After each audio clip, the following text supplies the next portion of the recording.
As a kid, I loved Saturday morning shows, cartoons, but there was one live action one that I enjoyed, which was, of course, Land of the Lost.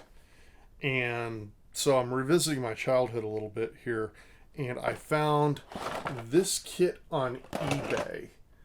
And this is from, it says MB and EH. EH, I believe, is for Escape Hobbies. Um, it doesn't otherwise say, oh, here we go. Michael Berglund and Escape Hobbies present. There's our MH. All right, so this is a garage. Well, I think it's a garage kit. Um, I'm gonna do an unboxing here in a minute, but I've been doing more or starting to get into doing figures, so let's see where this goes.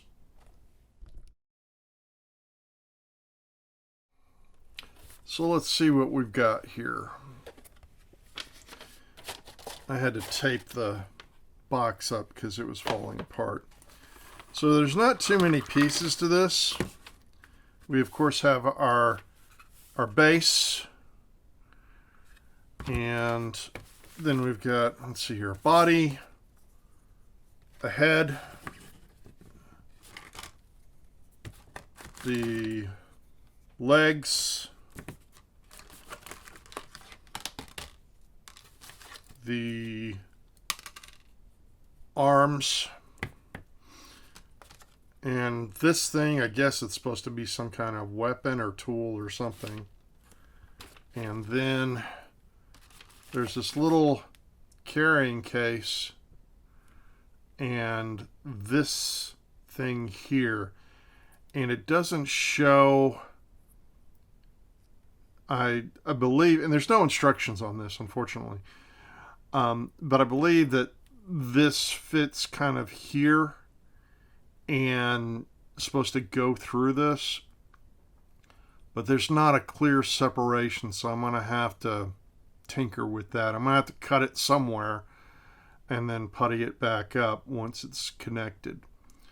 Anyway, so that is the kit such as it is. This looks like it's 3D printed, maybe resin printed. I don't think it's an actual resin kit. Usually when I see gray like this, it's usually 3D printed. So anyway, well, that's the kit. Let's get on into it.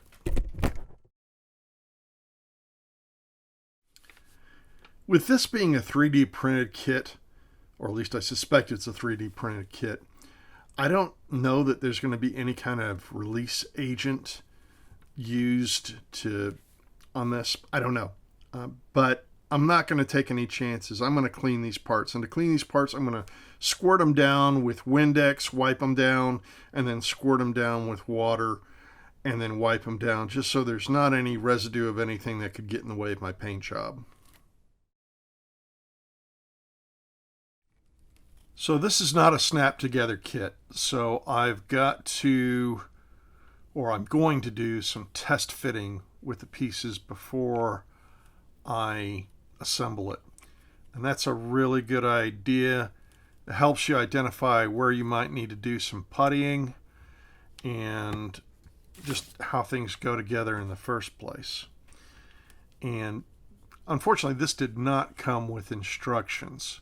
So I'm having to, it's a fairly simple kit, but I'm having to guess a little bit. Now, in looking at this, most of the seams don't seem to be too bad. There's this leg that is going to need a little bit of putty here, and I'm going to look at the arms, and the arms do have a seam that's going to need some puttying from what I'm seeing here. But the head, once the head is on there, I think Well, it may still need a little bit of puttying, but maybe a little bit. Maybe I can sand this down to get a little better fit. So anyway, and this piece here, that's not going to need any putty. So test fitting is a good idea as long as it's not a snap together kit. If it's a snap together kit, you want to be leery of doing that, because in some of these snap together kits, once they're snapped together, they're not coming back apart. So yeah. One thing I did notice, all right, that kind of gives me an idea, is that it did come with this skull thing, the Sleestak skull, and it has a hole in it, but there's no place that hole correlates to. I mean, maybe you could put it on one of these stalactites or stalagmites, whatever they are, but I think it would look kind of goofy. So I think it's going to end up sitting in the middle here. I don't see any seam lines, which is something else you can look for. So I think we're in good shape on that. So I think we can move on to assembly.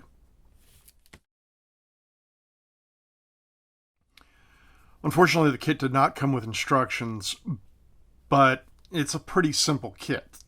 2 arms, 2 legs, and a head, plus accessories, which I'm holding off on until after I got this all painted.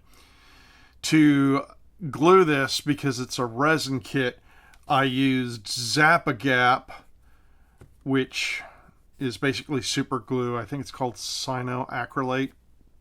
Feel free to correct me if I'm wrong, if I'm saying that wrong. So I used that Zap-A-Gap with some Insta-Set Accellerator. Now, despite my doing some test fitting and thinking that the seams weren't all that bad, well, they turned out to be worse than I thought they originally were. So I did need to do some puttying, and for that I'm using Vallejo plastic putty. It's a thinner putty, and it's good for really thin gaps. You know, for thicker gaps you'd want to use something else, but for thin gaps, Vallejo plastic putty works pretty good. And one of the advantages to it is that it is water soluble, so you can, after you apply it, take a damp paper towel and go over the seams to basically eliminate the need for future sanding. Might still need to do a little bit of sanding, but you'll certainly cut down on it a whole lot. It is very thin, and because it's thin, you might have to go over it a second or third time, and I might have to do that on the shoulder seams here. But you know, it's not the tool for every job, but I think this is the right tool for this job.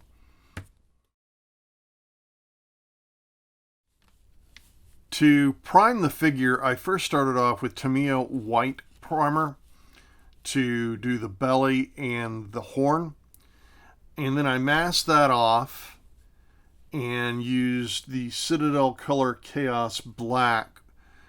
And once everything was dried, then I removed the tape so that you'd have a white belly and horn.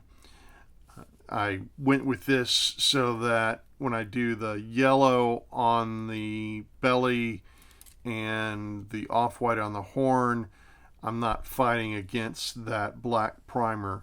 But I do want the black primer for the green that I'm going to do for the rest of the body. I also used the Tamiya white primer for the skull, and for the base and the accoutrements I used Tamiya gray surface primer. For the base, I did a base coat of Vallejo model color leather brown, and I did it very thin. Now, oftentimes when I do a thin base coat, I'll come back with a second base coat. And the reason for doing a thin base coat in the first place is to get into all those little cracks. However, I'm seeing the gray from the primer coming through the brown in an interesting way, so I think I may just leave it as it is. So next I'm using Vallejo Model Color Pale Sand and a stiff scrub brush sponge kind of thing that I got at the grocery store to do a stippling effect. And the idea is to lay down some color in a random fashion so that it looks natural and looks more like rock. Continuing on with the stippling, I'm using Vallejo Model Color Tan Yellow to continue to build up layers of color. For the next stippling color, I'm using Vallejo Panzer Aces Light Rubber. The next thing was to do a very thin wash of the Vallejo Model Color Camouflage Black Brown to get into all those recesses and shadow areas. The next layer of color I'm doing is some more of the Tamiya buff, but this time with a dry brush to get just a little thicker coverage. I, this time around, am using a cheap makeup brush, and I've heard of people using makeup brushes for doing dry brushing, so I thought I'd try it, and so far I think I like it. So I experimented with doing edge shading, and I'm not sure how successful I actually was. For that, I continued to use the Tamiya buff and mix that in with some Vallejo Model Color Cream White to get the edges, but I went ahead and applied just a hint of it over the letters themselves to make the whole thing stand out. One of the things I forgot to mention early on in the making of these bases, before I did any washes, I hit the bottles with some Tamiya flat clear spray paint to seal them in. Because I was going to do washes, I wanted to be careful that the wash didn't remove any of the previous layers. So I went ahead and sprayed that down to protect those earlier layers and then moved on. I thought I was almost done with the base, but after looking at it, I decided I wanted a little more in the way of edge highlights. So I took a really soft, cheap makeup brush and hit it with some of the Vallejo Model Color Cream White just to bring out all those edges and get a little more contrast. And it's the first time I've really worked with edge highlights, but I think it came out all right. The next piece that I painted was I don't know if this is a weapon, a tool, or whatever this thing is. It's a Y-shaped piece with a little bar across the top of the Y. And I don't know what it is. Somebody please tell me. I'd probably have to go back through all the Land of the Lost episodes to figure out what it is. Whatever it is, I first spray painted that with some Tamiya Haze Gray. And then to do the edge highlights, I used a mix of Vallejo Model Color White, Vallejo Model Color Black, and Vallejo Model Color Infantry Blue. And I just used that on the edges to give it a little more definition. I moved on to the Sleestak's, I guess you'd call this a utility belt. It's got a little rope kind of as a belt, and then a little container. It almost looks like a thermos. So I was going to spray paint that container, but then I saw that it had a very faint wood texture. So because it had a texture, instead of spray painting it, I decided that I would brush paint it. And for both pieces to start off with, so I can get a good dark base color, I used Vallejo Model Color Camouflage Black Brown.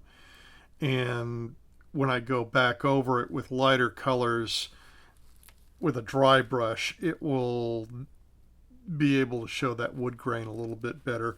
And the rope also has a texture, so again, that will help show the dark areas, so that when I dry brush it with like a tan or something, it'll the texture will come out. To finish up the rope belt, I did a dry brush with a mix of Vallejo Panzer Aces light rubber and Vallejo Model Color Pale Brown. So for this little tool pouch, or for whatever it is, I first went over it with some Vallejo Model Color Camouflage Chocolate Brown, and then dry brushed it with Vallejo Model Color Leather Brown. And then for doing the edge highlight, I mixed in some Vallejo Model Color Cream White with the Leather Brown to do those edge highlights. For the skull, I'm going with a very thin base coat of Vallejo Model Color Pale Brown.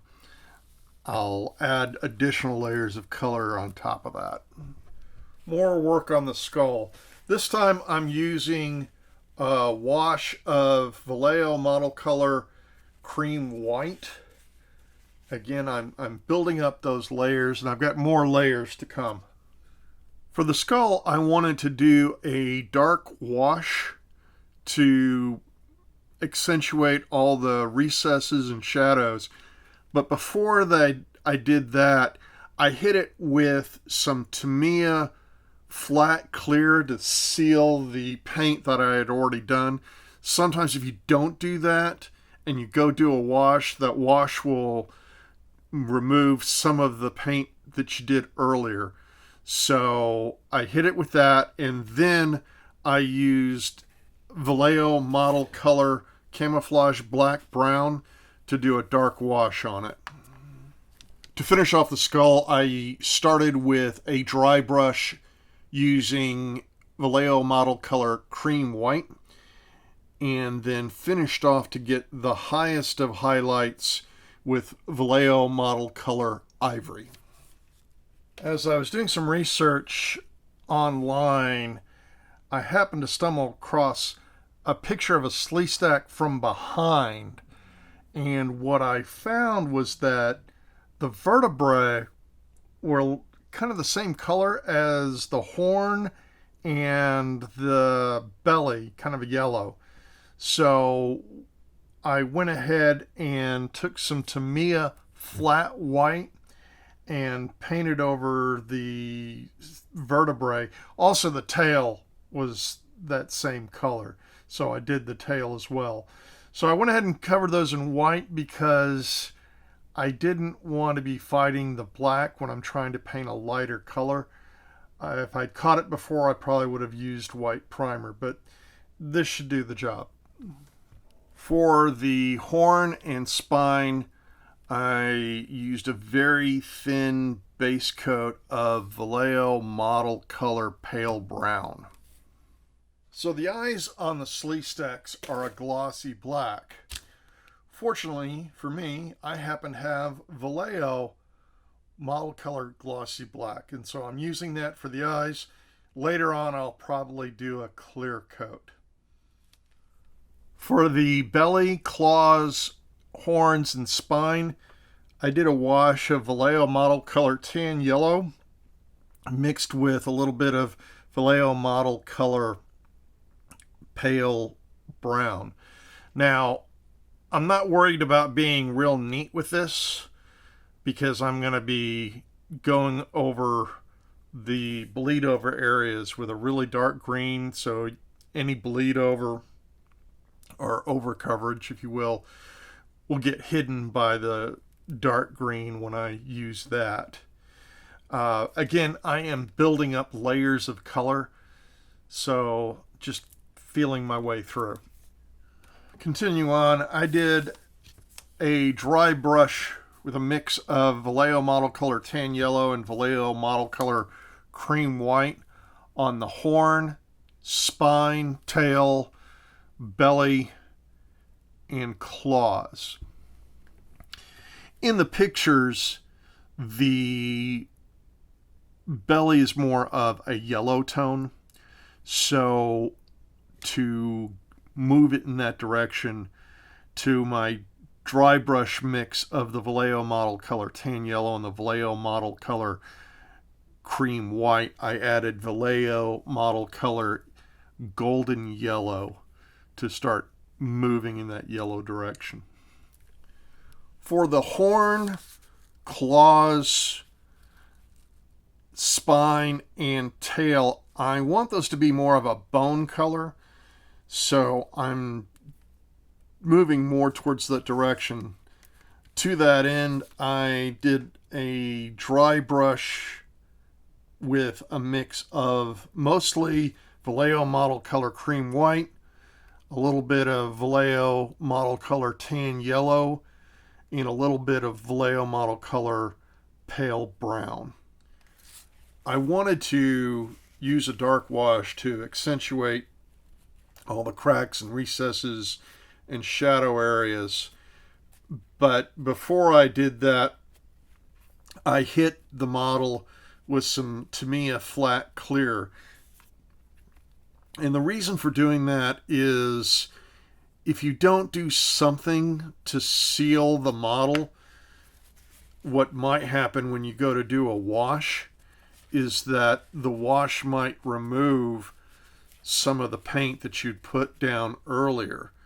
And so to use some sort of sealant helps protect those earlier layers of paint. So for that, I use the Tamiya flat clear. Once I had done that for my dark wash, I used the Vallejo model color camouflage black brown. So I tried doing a dry brush of Vallejo model color dark flesh, Vallejo model color golden yellow, and Vallejo model color tan yellow.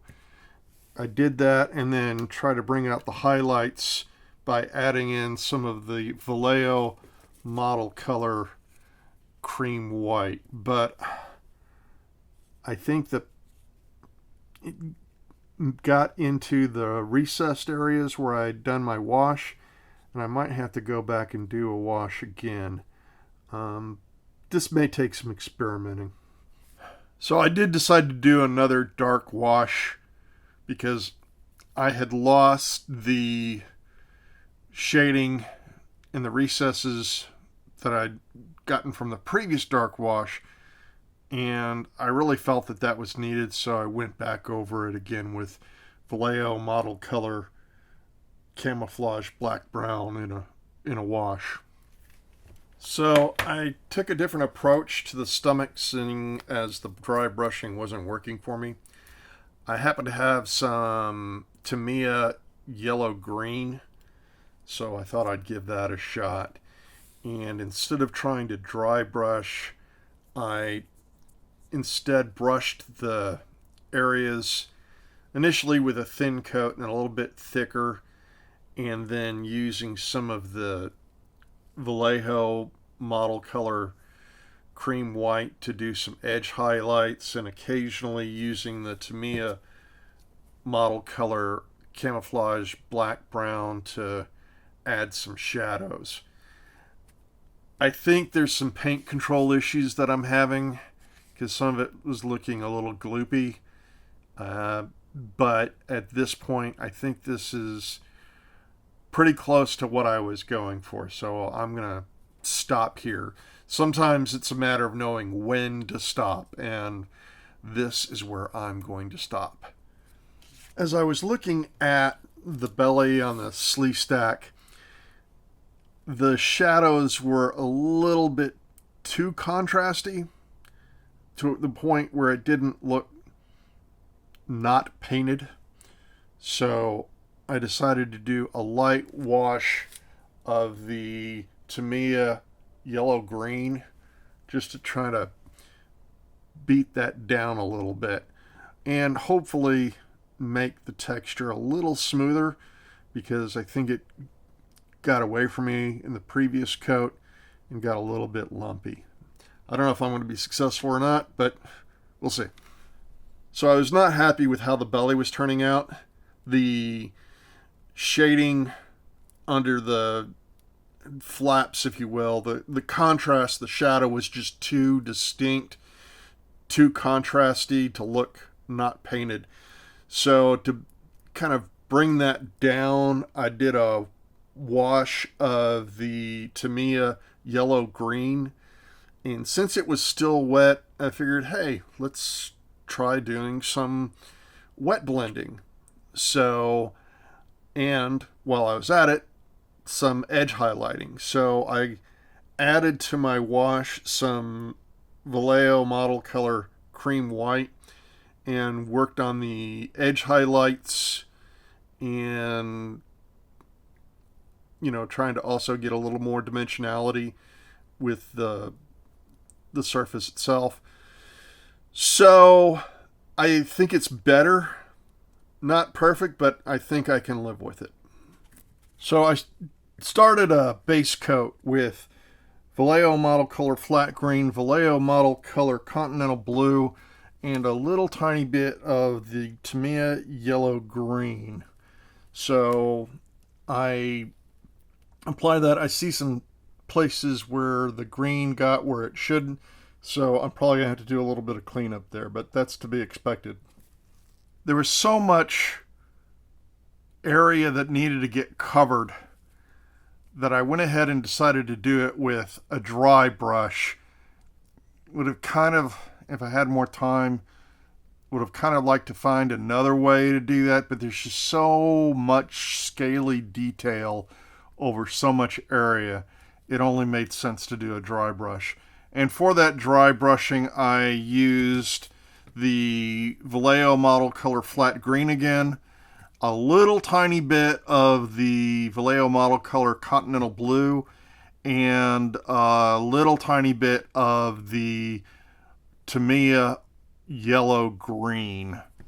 I did one more dry brush, again using the Vallejo Model Color Flat Green and a touch of the Vallejo Model Color Continental Blue and a little touch of the Tamiya Yellow Green, but I also added to that a fair amount of the Vallejo Model Color Cream White. And the reason I used that was so I could get those edge highlights. And I could, I suppose, with a fine brush, do each one of these scales individually, but that would take forever. So, but I'm pretty pleased with how it turned out. So I went ahead and touched up with the eyes using Vallejo Model Color Glossy Black. The glossy black I used wasn't quite glossy enough. So to get a good glossy effect, I used Tamiya Clear, and that worked out pretty nicely. The final bit was to glue all the pieces that remained together, and that included the little weapon thing that he had, the pouch, and putting it on the base, and the skull. So that took a little bit. The super glue didn't want to set on the base, but I finally got it to work. All right, so the Michael Berglund and Escape Hatch Hobbies Sleestak kit is done. Assembly was pretty straightforward. Didn't come with any instructions, but it's like 2 legs and 2 arms, a head, and a few accoutrements, and a base. So for the most part, I'm happy with it. There are some mistakes in the painting. I know where they are. But overall, pretty pleased with it. I'm glad that it had some sort of nameplate, even if it was built into the base itself. But Overall, pretty good. Paint job was some washes, but mostly dry brushing. So, yeah, I'm reasonably happy with it. So, and it came with this little Sleestak skull. Anyway, so this was a fun, quick build. Revisiting my childhood, I grew up watching Land of the Lost as a kid on Saturday mornings. So, yay, fun. Anyway, I think I'm going to continue on with doing figures for a little bit. So, stay tuned. We'll see what new adventures come our way.